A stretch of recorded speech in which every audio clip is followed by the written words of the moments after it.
Dear students, today we shall learn about brainstorming a topic. Brainstorming a topic মানে মস্তিষ্ক খাটানো, চিন্তা করা, চিন্তা ভাবনা করে একটা টপিক সম্পর্কে কিভাবে আমরা প্যারাগ্রাফ লিখব। তো এটা অবশ্যই ভেরি ইম্পর্টেন্ট থিংস, এটা খুব গুরুত্বপূর্ণ বিষয়। when we are going to write a paragraph, first we must think about the topic. Topic সম্পর্কে আমরা ভাববো, then we shall collect some words relate with the topic. কিছু ওয়ার্ড সংগ্রহ করব, then we shall try to or we shall start writing paragraph. Developers, topic নিয়ে আমরা developer because you know that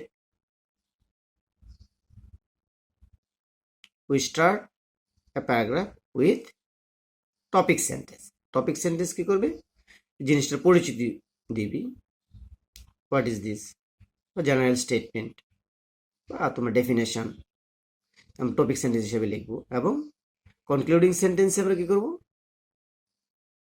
summarise করব বা we shall give some suggestion. So we will have to think about developer.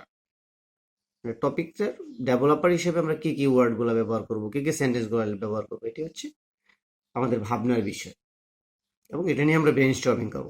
Brainstorming before writing a paragraph is very important. Will learn how to use a spidergram. মানে spidergram মানে কি, আমরা প্রথমে কিছু word লিখব, collect করব, এবং সেইগুলোকে কিভাবে আমরা ডেভেলপ করব। Spidergram are used to expand a topic. Spidergram are used to expand a topic. Once we have completed a spidergram, we can form topic sentence and developers. আমরা যে ওয়ার্ডগুলো কালেক্ট করব সেগুলোর সাহায্যে আমরা কি করব, topic sentence, developers and concluding সেন্টেন্সটাকে নির্বাচিত। দেখো, let us have some examples. তোমার topic sentence, suppose your topic is what I like about my school. এটা হচ্ছে আমার টপিক। তো এই টপিকের সম্পর্কে we will write a paragraph on it by using a spidergram. তো আমরা একটা স্পাইডারগ্রাম ধারণ করি। স্পাইডারগ্রামটা কেমন হতে পারে, what I like about my school. তো তোমার এখানে স্কুল সম্পর্কে তুমি কি পছন্দ করো, এখানে হইতে পারে কি, তুমি ফিল্ড সম্পর্কে বলতে পারো, টিচার সম্পর্কে বলতে পারো, ক্লাসমেট সম্পর্কে বলতে পারো, ক্লাসরুম সম্পর্কে বলতে পারো, তাই না? তো দেখো এখানে কিছু একটা নমুনা দেওয়া আছে। স্পাইডারগ্রামটা ক্লাসেস, এখানে বিভিন্ন বাংলা, ইংরেজি, ম্যাথ ক্লাস থাকতে পারে, ক্লাস সম্পর্কে তোমার একটা ভালো ধারণা থাকতে পারে, স্টুডেন্টসদের সম্পর্কে একটা আইডিয়া থাকতে পারে, গেমস আমরা খেলা করি, টিচার্সদের সম্পর্কে, এইগুলো হচ্ছে স্পাইডারগ্রাম। এই ওয়ার্ডগুলো আমরা প্রথমে মনে মনে সাজিয়ে নেব, ঠিক আছে? This are categories relate your topic, টপিকের সাথে রিলেটেড যে ওয়ার্ডগুলো আমরা কালেক্ট করব, then we shall try to use this words in my paragraph. This is called spidergram. তো দেখো, আই লাইক স্টাডিং ইংলিশ, এখানে I also like mathematics, BGS is very favourite to me, এরকম সম্পর্কে তুমি লিখতে পারো, ক্লাস সম্পর্কে লিখতে পারো।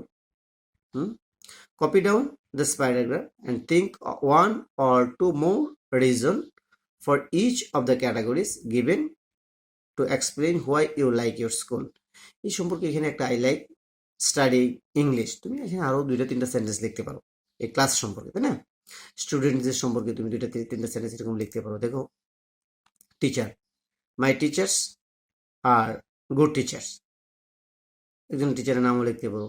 My math teacher is very dear to me, very close to me, he behaves like friend. এরকম I enjoy playing different games in the school sometimes, and আরো লিখতে পারো sometimes I play football, cricket, badminton, etc. I enjoy talking with the other students during my leisure time, it is very enjoyable to me. এরকম সম্পর্কে তুমি ক্যাটাগরিজগুলো সম্পর্কে আরো 2-3টা করে sentence লিখতে পারো। আমি প্রত্যেকটা সম্পর্কে একটা করে সেন্টেন্স এখানে দেখানো হয়েছে, তোমরা এইভাবে জিনিসটাকে আরো বিস্তারিত লিখতে পারো। Write a paragraph using the topic sentence. There are many reasons why like I my school. তুমি আরো বিভিন্ন ধরনের সেন্টেন্স লিখে প্যারাগ্রাফটাকে বড় করতে পারো। ওকে,